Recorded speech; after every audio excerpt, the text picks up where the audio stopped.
ஆண்டவர் மட்டும் நம்மளை முன்குறிச்சிட்டாருன்னா போதும்.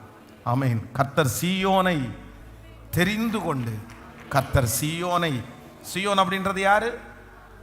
சீயோன் அப்படின்றது யாரு? நான் தான் சீயோன். சீயோனை கர்த்தர் தெரிந்து கொண்டு அது தமக்கு வாசஸ்தலமாகும்படி விரும்பினார். வாசஸ்தலம்னா வீடு அப்படின்னா அவர் எவ்வளோ பெரிய மாளிகையில் வேணாலும் ஏசப்பா இருக்கலாம். ஆனால் என்ன, அவர் என்ன தெரிஞ்சு கொண்டு எனக்குள்ள வாசம் பண்ணணும்னு கர்த்தர் விரும்பினாராம். எவ்வளோ பெரிய ஆசீர்வாதம், எவ்வளோ பெரிய நல்ல தெய்வம். அதனால ஆண்டவர் எல்லாத்தையும் யாரை கொண்டு செய்ய போறாருன்னா, இனி என்னால் முடியாது நீங்கள் செய்யுங்க அப்படின்னு நம்ம சொல்ல வேண்டியதில்லை. என்ன நான் இப்படி ஆயிட்டேன் அப்படின்னு சொல்ல வேண்டியதில்லை.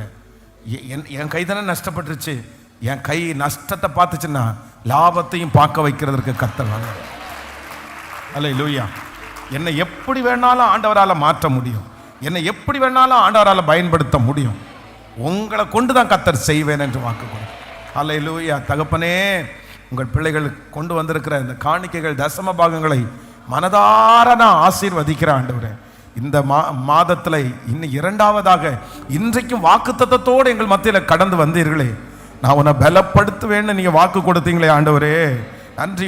உனக்கு ஒரு விளக்கை நான் ஏற்றுவேன் என்று நீர் வாக்கு கொடுத்தீரே ஆண்டவரே. ஸ்தோத்திரப்பா ஆண்டவரே, ஸ்தோத்திரம். உன்னை பலப்படுத்துவார், உனக்கு ஒரு கிரீடம், ஒரு புகழ்ச்சியை கொடுப்பேன் என்று வாக்கு கொடுத்தீரே.